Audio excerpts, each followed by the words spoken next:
റഷ്യക്കെതിരെ ആഞ്ഞടിച്ച് G7 രാജ്യങ്ങൾ. Ukraine യുദ്ധം പ്രകോപനപരമെന്നും ഒരിക്കലും ന്യായീകരിക്കാനാകില്ലെന്നും കൂട്ടായ്മ അറിയിച്ചു. ഉച്ചകോടിയിൽ പങ്കെടുക്കാൻ ജപ്പാനിലെത്തിയ പ്രധാനമന്ത്രി നരേന്ദ്രമോദി, ജാപ്പനീസ് പ്രധാനമന്ത്രി Fumio Kishida, French President Emmanuel Macron, Vietnam പ്രധാനമന്ത്രി ഫാം മിൻ ചിൻ എന്നിവരുമായി ഉഭയകക്ഷി ചർച്ചകൾ നടത്തി. വിവരങ്ങളുമായി ദേവിക ചേരുന്നു. ദേവിക, യുക്രൈൻ യുദ്ധം പ്രകോപനപരമെന്ന് ആണ് ഉച്ചകോടി വിശേഷിപ്പിക്കുന്നത്. എന്തൊക്കെയാണ് ഉച്ചകോടിയിൽ പ്രധാനമായും ചർച്ചയ്ക്ക് വന്നത്? ഫിജി ജപ്പാനിലെ ഹിരോഷിമയിലാണ് G7 ഉച്ചകോടി നടന്നുകൊണ്ടിരിക്കുന്നത്. പ്രധാനമന്ത്രി നരേന്ദ്രമോദി ഉൾപ്പെടെ G7 ഉച്ചകോടിയിൽ പങ്കെടുക്കുകയാണ്. പ്രധാനമായും ചൈനയ്ക്കെതിരെയാണ് ഇന്നത്തെ ഉച്ചകോടി കൂടിയിരിക്കുന്നത് എന്നത് വ്യക്തമായിട്ടുള്ള കാര്യം തന്നെയാണ്.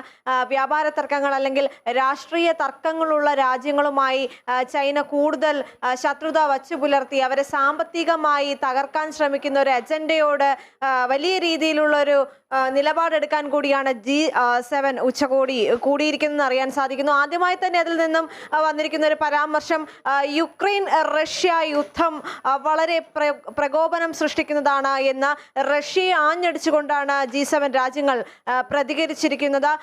ഇതൊരിക്കലും നിയമപരമല്ല എന്നും G7 രാജ്യങ്ങൾ പറയുന്നു. ഇതിനെ ഒരു കാരണവശാലും ന്യായീകരിക്കാനാകുന്ന ഒരു കാര്യമല്ല എന്നും റഷ്യക്കെതിരെ ആഞ്ഞടിച്ചുകൊണ്ടാണ് G7 കൂട്ടായ്മ അത്തരത്തിലൊരു പരാമർശം നൽകിയിരിക്കുന്നത്. എന്നാൽ പ്രധാനമന്ത്രി നരേന്ദ്രമോദിയെ സംബന്ധിച്ചിടത്തോളം അദ്ദേഹത്തെ സ്വീകരിച്ചത് ജപ്പാൻ പ്രധാനമന്ത്രി ഫൂമിയോ കിഷിഡയാണ്.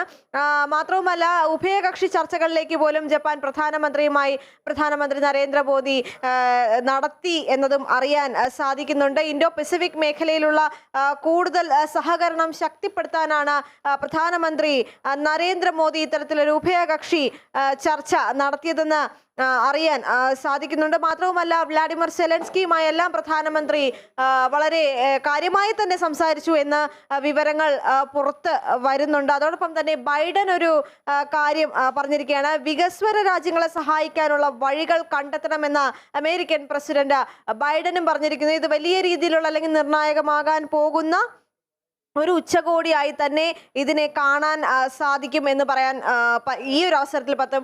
മാത്രവുമല്ല, അമേരിക്കൻ പ്രസിഡന്റ് ജോ ബൈഡനുമായിട്ടുമെല്ലാം പ്രധാനമന്ത്രി നരേന്ദ്രമോദി സംസാരിക്കുകയുണ്ടായിരുന്നു. വിയറ്റ്നാം പ്രധാനമന്ത്രിയുമായുമെല്ലാം വളരെ വലിയ രീതിയിലുള്ള ഒരു ചർച്ചകളിലേക്ക് പ്രധാനമന്ത്രി ഈ ഉച്ചകോടി തുടങ്ങുന്നതിന് മുൻപ് തന്നെ ഇത്തരത്തിൽ സംസാരം ഒരു ഉഭയകക്ഷി ചർച്ചയിലേക്ക് നീങ്ങി എന്ന് അറിയാൻ സാധിക്കുന്നു. പ്രധാനമായും ചൈനയെ നേരിട്ട് പരാമർശിച്ചില്ലെങ്കിലും സാമ്പത്തിക ബലപ്രയോഗത്തെ ഒരുമിച്ച് നേരിടുമെന്ന്, അതായത് ചൈന അതിർത്തി പങ്കിടുന്ന രാജ്യങ്ങളുമായി അവരുമായുള്ള രാഷ്ട്രീയ തർക്കങ്ങൾ, വ്യാപാര തർക്കങ്ങൾ എല്ലാം കണക്കിലെടുത്തുകൊണ്ട് ചൈന ആ രാജ്യങ്ങളെ ശത്രുവായി കണ്ടുകൊണ്ട് അവരെ കൂടുതൽ സമ്മർദ്ദത്തിലേക്ക് അല്ലെങ്കിൽ സാമ്പത്തിക സമ്മർദ്ദത്തിലേക്ക് ചൈന കൊണ്ടുപോകുന്ന ഈ ഒരു ട്രെൻഡ് അവസാനിപ്പിക്കുമെന്ന് തന്നെ നിലപാടെടുത്തുകൊണ്ടാണ് G7 കൂട്ടായ്മ മുന്നോട്ട് പോകുന്നത്. സംയുക്തമായി തന്നെ ഇത്തരത്തിലൊരു തീരുമാനം എടുത്തിരിക്കുകയാണ്. ഇതിനു വേണ്ടിയാണ് പ്രധാനമായും ചൈനയുടെ അതിർത്തി പങ്കിടുന്ന അല്ലെങ്കിൽ അതിർത്തി തർക്കങ്ങളിൽ ഏർപ്പെടുന്ന ഇന്ത്യ, ഓസ്ട്രേലിയ തുടങ്ങിയ രാജ്യങ്ങളിലെ പ്രതിനിധികളെ അല്ലെങ്കിൽ പ്രധാനമന്ത്രി ഉൾപ്പെടെയുള്ള നേതാക്കളെ ഈ G7 ഉച്ചകോടിയിലേക്ക് ക്ഷണിച്ചിരിക്കുന്നത്. എന്തൊക്കെ പറഞ്ഞാലും ചൈനയുടെ ഇത്തരത്തിലുള്ള ഒരു പ്രകോപനം അല്ലെങ്കിൽ റഷ്യയുടെ ഭാഗത്ത് നിന്നുമുണ്ടായ ഇത്തരം യുദ്ധം പോലെയുള്ള വലിയ ഒരു പ്രകോപനം എല്ലാം വലിയ രീതിയിൽ ചർച്ചയാകുന്നുണ്ട്. വരുന്ന മണിക്കൂറുകളിൽ കൂടുതൽ കാര്യങ്ങൾ അറിയാൻ സാധിക്കുമെന്ന് കരുതുന്നു ഫിജി. ശരി ദേവിക.